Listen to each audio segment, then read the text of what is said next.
PM Kisan কৃষকৰ 20তম কিস্তিৰ 2000 টকা কেতিয়া সমাব? কোনসকল কৃষকে পাব 12000কৈ টকা?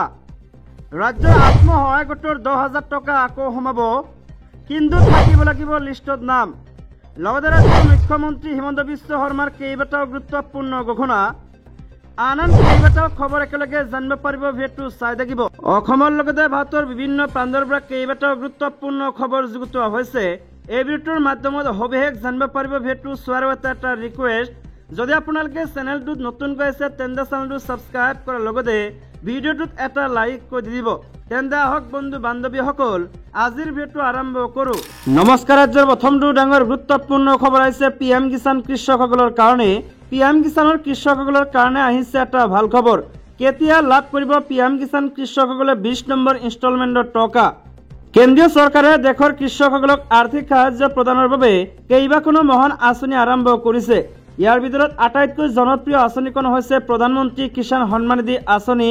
এই আঁচনিখন 2019 চনত কেন্দ্ৰীয় চৰকাৰে আৰম্ভ কৰিছিল। এই আঁচনিৰ অধীনত প্ৰতি বছৰে কৃষকৰ একাউণ্টত পোনপটীয়াকৈ 6000 টকা জমা হয়। প্ৰধানমন্ত্ৰী কিষাণ সন্মান নিধি যোজনাৰ সুফল লাভ কৰি কৃষকসকলে তেওঁলোকৰ ক্ষুদ্ৰ কৃষি সম্পৰ্কীয় প্ৰয়োজনীয়তা পূৰণ কৰিব পাৰে।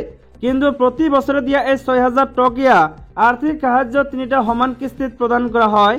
প্ৰতিটো কিস্তিত কৃষকৰ বেংক একাউণ্টলৈ 2000 টকা প্ৰেৰণ কৰা হয়। বৰ্তমানলৈকে এই প্ৰকল্পৰ 19টা কিস্তি প্ৰদান কৰা হৈছে। কৃষকসকলে এতিয়া অপেক্ষা কৰি আছে 20 সংখ্যক কিস্তিৰ বাবে। 20 সংখ্যক কিস্তি কেতিয়া লাভ কৰিব? ফেব্ৰুৱাৰী মাহত মুক্তি লাভ কৰিছিল পিএম কিষাণৰ 19 সংখ্যক কিস্তি। জুন মাহত ফেব্ৰুৱাৰী মাহৰ পৰা 4 মাহ।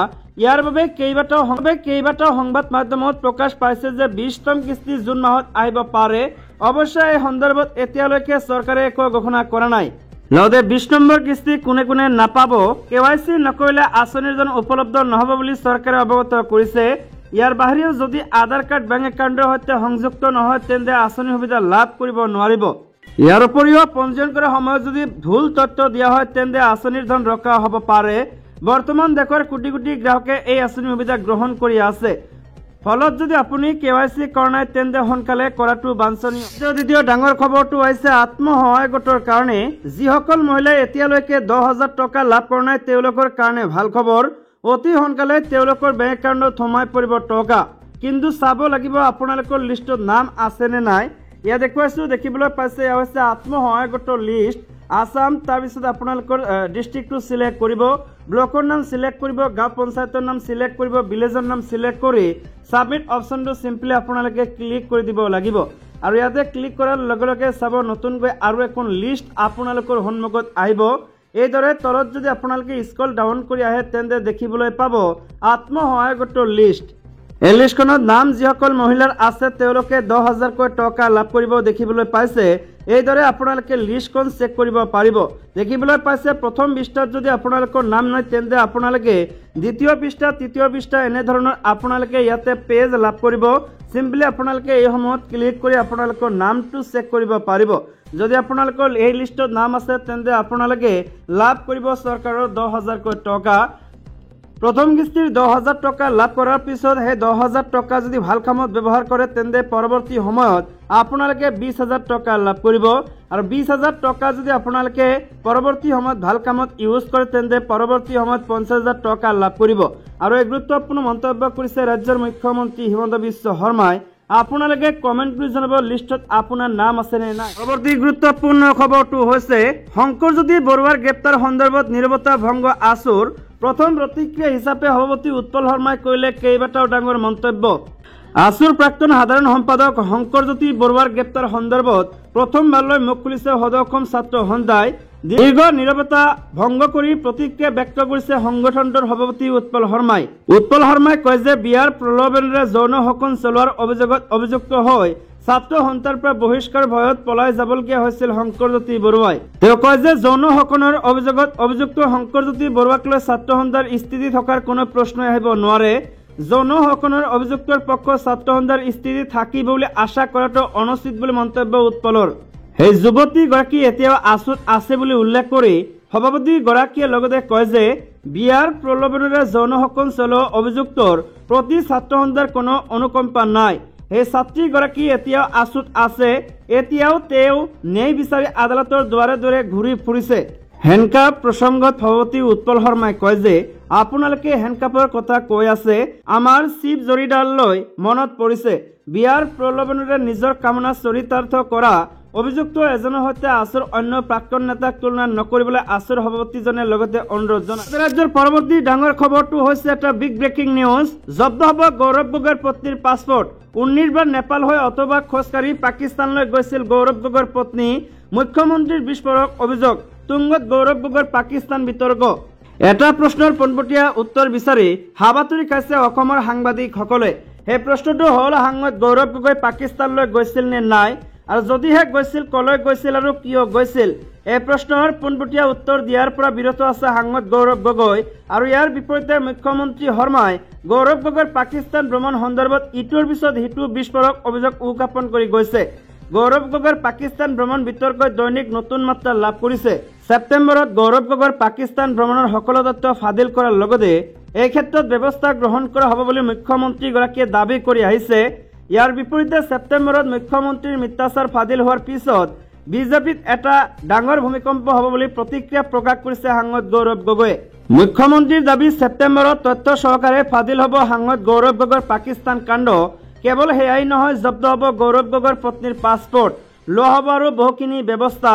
মুখ্যমন্ত্ৰীৰ মতে সাংসদ গৌৰৱ গগৈ পাকিস্তানৰ যি ঠাইলৈ গৈছিল আৰু যি ধৰণে গৈছিল সেয়া অত্যন্ত ঘৃণনীয় আৰু নিন্দনীয়।